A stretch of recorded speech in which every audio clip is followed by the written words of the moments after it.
Le procès Adji Sarr, Ousmane Sonko est renvoyé jusqu'au 23 mai prochain. Il sera jugé cette fois-ci en audience spéciale. Les avocats des deux parties sont à couteau tiré sur les tournures que prenne cette affaire criminelle.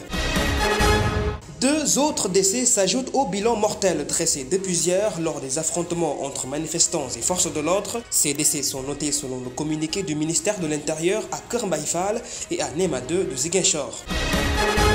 Une situation sociopolitique très tendue qui nécessite un apaisement. Pour la préservation de la paix et la démocratie, un groupe constitué de membres de la société civile ont mis en place un cadre de facilitation. Le Sénégal s'est réveillé attristé par la disparition de Cheikh Bekay Kounta, khalife général de Ndiassane ce matin. La Oumma islamique et le monde arabe ont perdu un guide multidimensionnel. C'était les grands titres de cette édition. Le développement, c'est dans un instant. Mesdames et messieurs, bonsoir et bienvenue. Nous débutons cette édition avec cette triste nouvelle. Ndiassane et toute la Oumma islamique a regretté la perte du khalife général Cheikh Bekay Kounta. Il est rappelé à Dieu ce mardi 16 mai à Dakar des suites d'une maladie, nous renseigne le porte-parole de la famille, Serigne Abdourahmane Kounta. Le guide était d'une qualité multidimensionnelle, reconnu par bien des proches et connaissances dans le monde. Il était aussi un féru de la culture arabo-islamique. Ce Cheikh Bekay Kounta était khalife général de Ndiassane, dans la cité religieuse dans la région de Thiès-Ouest en 2018. Nous présentons nos sincères condoléances à toute sa famille et à toute la Oumma islamique. Sa présence était remarquable. Ce matin, Adji Sarr était accompagné de ses avocats devant la chambre criminelle. Les convictions restent les mêmes, bien que surpris par l'absence d'Ousmane Sonko qui l'accuse de l'avoir violé et menacé de mort. Son avocat El Hadji Diouf réitère face à la presse d'élucider le crime par des preuves à la prochaine audience spéciale. Écoutons son extrait. Donc la chambre criminelle du tribunal de grande instance de Dakar vient de renvoyer l'affaire de viol Ousmane Sonko contre Adji Raby Sarr. Un renvoi d'office prononcé par le président de la chambre criminelle qui a fixé la date de la prochaine audience, 3 mai, donc à 8h. Mais vous aurez constaté que l'accusé principal, M. Ousmane Sonko, ne s'est pas présenté, comme il l'avait d'ailleurs déclaré. Ce n'est point une surprise pour nous. Nous, de la partie civile, défenseurs de la jeune dame Adji Sarr, nous sommes venus pour plaider. Parce que nous n'avons absolument rien à nous reprocher. Parce que la partie civile est prête. Parce que Adji Sarr, comme vous l'avez vu aujourd'hui, est prête à en découdre avec Ousmane Sonko devant la chambre criminelle. Mais quelle est la cause du renvoi? C'est un renvoi d'office. Donc c'est pour une audience spéciale qui sera tenue ici le mardi prochain.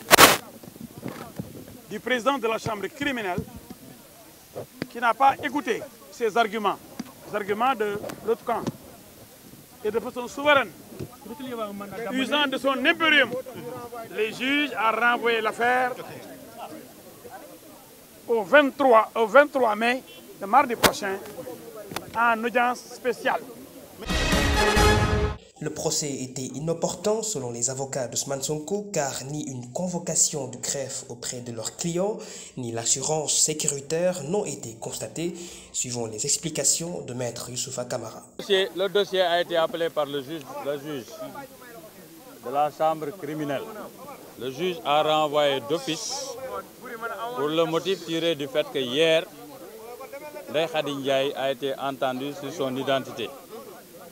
Parce que c'est ça ce que la loi dit. En matière criminelle, on entend d'abord les parties sur leur identité, comment vous vous appelez, ainsi de suite. Et après, normalement, le juge dit, entre l'audition d'une partie et le procès, il doit se dérouler 3 jours. Donc hier, elle était entendue. On n'a pas respecté les dispositions du Code de procédure pénale si on devait retenir ce matin. Donc le juge, c'est lui-même qui a renvoyé d'office. D'accord? Donc quand il a renvoyé d'office, il a renvoyé à Huitaine en disant audience spéciale. Mais il a également dit qu'à l'audience spéciale, rien ne préjuge de ce qui se passera là-bas. Donc lui, il va également décider en fonction du dossier. Nous, notre client n'a pas reçu de citation ni de convocation. La loi dit que s'il reçoit une convocation ou une citation, il doit venir la veille voir le greffier en chef pour dire je suis là et que je serai présent à l'audience demain. Donc aujourd'hui, on considère que le dossier n'est pas en état en ce qui le concerne. Le juge n'a pas statué sur ce volet. Le juge a tout simplement constaté que donc hier, Ndeye Khady Ndiaye a été entendu sur son identité et l'affaire renvoyée à ce matin et que ce matin, la loi lui faisait obligation de renvoyer. Vous l'avez dit au juge que si vous renvoyez à 8 heures, on est en matière criminelle. On n'a même pas à prendre connaissance du dossier. En matière criminelle, c'est le greffe qui doit nous communiquer copie du dossier. Il y a 471 pages. Il y a plus de 50 avocats qui sont constitués de toutes les parties. Comment, en une semaine, le greffe va dupliquer 471 pages, va dupliquer les clés audio et va dupliquer également les clés vidéo pour nous les communiquer. Tout dépendra de ce qu'il recevra. S'il reçoit sa convocation, nous, avocats, nous lui conseillons de venir. Mais il décidera. Parce que Ousmane Sonko, vous l'avez entendu, il a fait une conférence de presse, il a dit pourquoi il y a la désobéissance civique. Parce que tout simplement, ses droits ne sont pas respectés. Voilà une personne qui n'est pas libre de bouger quand il y a un procès. Le procès de viol jugé devant la chambre criminelle ce matin est renvoyé jusqu'au 23 mai, cette fois en audience spéciale. La plaignante Adji Sarr de la partie civile était en face de quelques avocats de la défense avec la grande absence d'Ousmane Sonko. De Paris hier, le reste du pool exigeait un procès avec toutes les conditions sécuritaires requises. Tous les détails avec Ibrahima Moussali. Le procès présumé viol opposant le leader de Pastef Ousmane Sonko à l'ex-masseur Adji Sarr, prévu ce matin au palais de justice de Dakar, est renvoyé en audience spéciale. Cette séance s'est déroulée sans la présence de la défense, notamment Ousmane Sonko, qui se trouve présentement dans le sud du pays à Ziguinchor. Ses avocats, quant à eux, ont marqué leur présence. De l'autre côté, la partie civile Adji Sarr et ses avocats ont effectué le déplacement au tribunal de Dakar. Hier, la veille de ce procès, de violentes manifestations ont eu lieu dans plusieurs localités du pays, faisant un bilan de 3 morts et des dégâts matériels. Hippolyte Ndeye, juge de la science, a finalement renvoyé le procès le 23 mai prochain en audience spéciale. À en croire, Hippolyte Ndeye Khady Ndiaye a fait l'objet d'un interrogatoire la veille du procès et il est impossible du point de vue de la loi d'entamer les débats moins de 3 jours après. Tels sont les arguments brandis par le juge. Pour rappel, l'affaire Sweet Beauty a débuté depuis février 2021 qui a coûté la vie à 14 personnes. À cela s'ajoutent les 3 autres personnes qui viennent d'alourdir le bilan désormais à 17 personnes. Le procès Ousmane Sonko Adji Sarr est renvoyé ce matin en audience spéciale mardi prochain 23 mai 2023.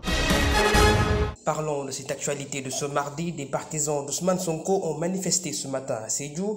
Ils ont brûlé des pneus, barré la route avant de déloger les élèves qui étaient dans les écoles en plein cours. Nous y reviendrons plus amplement dans nos prochaines éditions. D'autres pertes en vies humaines viennent s'ajouter au bilan mortel qui établit officiellement la confirmation de 3 décès survenus entre le 15 mai 2023 lors des manifestations. Le ministre de l'Intérieur Antoine Félix Diome, dans son second communiqué de la soirée, informait la découverte de 2 corps sans vie de 2 jeunes. Des précisions de cette publication révèlent que le premier du nom de Pape Amadou Keita aurait succombé à Kër Mbaye Fall des suites d'une blessure causée par une arme blanche. Ainsi, concernant la seconde victime, sans encore découvrir son identité, il serait décédé à Ziguinchor dans le quartier Néma 2. Les circonstances de ces drames survenus dans différentes localités du pays étant connues, une exhortation est faite par le ministre Antoine Félix Diome aux parents de l'existence d'individus malveillants souvent perpétrant des actes subversifs avec une insécurité publique très menaçante. Hier matin à Ziguinchor, alors que les manifestations s'intensifiaient avec les militants qui opposaient à un quelconque acharnement sur Ousmane Sonko, un policier du nom de Khassim Diédio est décédé suite à un accident causé par un SAR du groupement mobile d'intervention.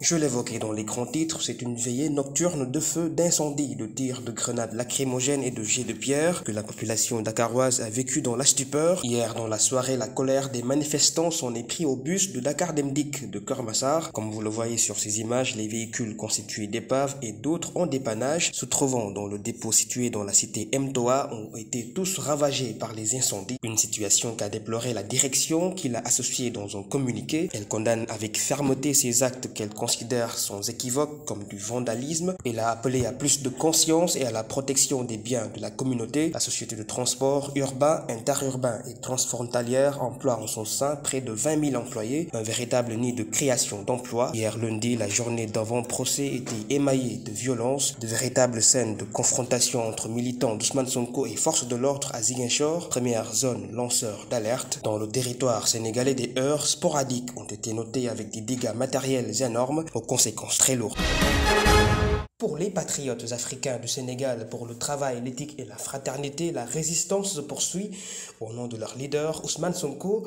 Leur détermination ne faiblit ni ne fléchit face à ce qu'ils qualifient d'oppression commanditée par le président Macky Sall. Les principes sacro-saints de la démocratie sera défendu par le PASTEF. L'un des grands enjeux des prochaines échéances, l'élection présidentielle du 25 février 2024. Rejetant de prime abord le dialogue national, les membres du PASTEF exigent l'arrêt de l'instrumentalisation de la justice contre Ousmane Sonko pour qu'il recouvre ses droits, la libération des détenus politiques, la renonciation du président Macky Sall à toute tentative de candidature pour un troisième mandat, pour l'organisation transparente et inclusive de la présidentielle et l'ouverture d'une enquête impartiale pour les dizaines de victimes enregistrées durant les événements survenus au mois de mars 2021. Le soutien à Ousmane Sonko qui s'apparente à la toute dernière carte jouée pour le potentiel candidat à l'élection présidentielle est devenu une réalité. Les leaders de Yewwi Askan Wi maintiennent leur affirmation comme la population de Ziguinchor de F24 a lutté contre l'injustice à l'encontre du leader du PASTEF. Aïda Mbodj, présidente de l'Alliance nationale pour la démocratie et membre de Yewwi Askan Wi au micro de Mame Ndiaye. Parce que le Cheikh Aliou Ndao waxoon le Sénégalais de demain.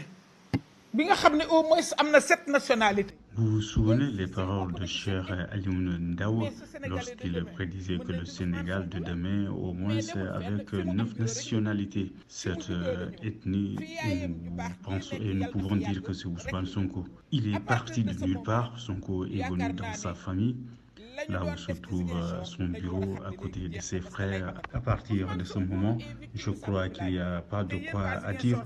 Sonko est victime de sa popularité et vous les habitants de Ziguinchor, vous pouvez témoigner de cela. S'il veut faire son énième tour, on l'empêche. Aller au tribunal, pareil. Aller au Gamou, idem. Alors, si c'est le troisième mandat qui est à l'origine de tout cela, vous vous trompez, car le F24 s'est déjà prononcé. Alors, si vous pensez que vous pouvez mettre fin à la coalition Yewwi Askan Wi, non, ça ne passera pas. Et vous voyez que ça fait, et vous voyez que ça soit Dakar, Ziguinchor, partout. C'est le même constat. Sonko est devenu un cible pour eux et les Sénégalais sont prêts à le protéger.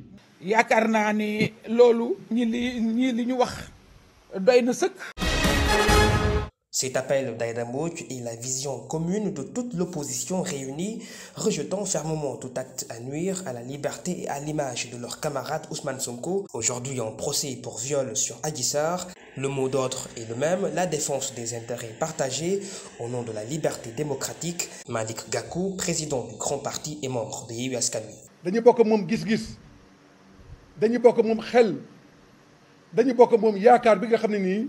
Nous partageons les mêmes visions avec Ousmane Sonko, les mêmes projets, et c'est les mêmes convictions que les Sénégalais ont à son égard. C'est pourquoi il est placé à la tête de la coalition Yewwi Askan Wi.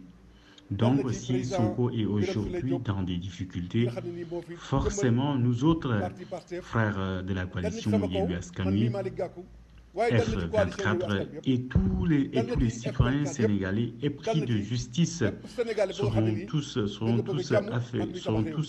seront tout de même affectés. Et c'est ce qui explique notre présence ici à Ziguinchor. Et ce que nous avons trouvé ici sur place à Ziguinchor nous rassure énormément. Nous remercions le F24 car nous savons tous que, au fond de leur cœur, ils aimeraient être ici pour apporter leur soutien à Ousmane Sonko. Et nous remercions également Madame Aïda Mbodj, qui est à la tête de cette délégation. Vous avez vu vous-même, lorsqu'elle est arrivée ici à Ziguinchor, elle a reçu un accueil chaleureux. Tout le monde dit qu'elle est la maman de Sonko. Ici, nous sommes tous d'accord, vous êtes la lingère. Aucune perspective ne peut être viable sans la femme sénégalaise. Je l'annonçais en début d'édition, l'inquiétude est de plus en plus grande avec des tensions qui s'amenuisent. Il est constitué d'urgence un groupe de facilitation pour la préservation des fondamentaux et valeurs de la République, les garanties de ses acquis propres à la démocratie au nom de la cohésion et la paix sociale sont portées par Alioune Tine d'Africa Jom Center. Ndioro Ndiaye, la présidente de l'Alliance pour la migration, le leadership et le développement, Cheikh Tidiane Cissé du collectif des organisations de la société civile pour les élections, Eliman Diouf de la Confédération des syndicats autonomes et Ibrahima Bakhoum, journaliste. La perspective du dialogue inclusif est mise en avant qui serait du ressort unique des partis en conflit. L'appel à la désescalade de l'unique objectif sera poursuivi par une sollicitation intégrante auprès des autorités religieuses, des acteurs politiques, la société civile ainsi que les organisations socio-professionnelles. Une campagne d'unification est lancée par la coalition Benno Bokk Yakaar dans le département de Bignona. L'heure est à la massification de la coalition pour vaincre les insuffisances de la dernière élection législative du 31 juillet 2022. Benno Bokk Yakaar avait comptabilisé 27% des suffrages. Moustapha Lo Diatta, responsable politique de Benno Bokk Yakaar à Bignona, au micro de Mame Ndiaye. Il était important, évidemment, en perspective des présidentielles qui se profilent donc à l'horizon, notamment le 25 février 2024, de se réunir en tant que famille politique et donc de faire un diagnostic des élections législatives, évidemment, et voir qu'est-ce qui s'est passé, quels étaient les résultats, bien sûr, mais surtout, quelle était l'ampleur de nos défaites. Et le diagnostic a montré qu'on se retrouvait autour de 27% de l'électorat. En face, l'opposition, évidemment, le PASTEF, à 70% de l'électorat. Donc il était question, évidemment, de réfléchir à savoir qu'est-ce qui a, évidemment, expliqué, évidemment, ces défaites. Nous tous, nous savons, évidemment, que l'électorat du PASTEF, en tout cas, base donc son vote sur donc, le fait que Ousmane Sonko est un fils de la région et un fils du département. Donc c'est un vote avant tout affectif. Que les populations n'ont pas tenu compte, bien sûr, des réalisations du président Macky Sall.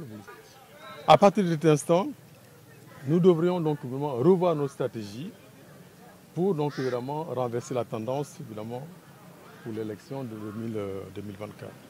C'est la raison pour laquelle évidemment nous sommes trouvés entre nous et nous avons décidé donc de sceller l'unité autour de notre coordonnateur du Benno, qui est le ministre Abdoulaye Badji, rappeler les troupes parce qu'évidemment on a eu des difficultés au niveau de la campagne, lors de la campagne, mais aussi après la campagne, qu'évidemment il y a eu des dissensions entre nous et nous tous on a fait donc le constat et désormais nous avons décidé.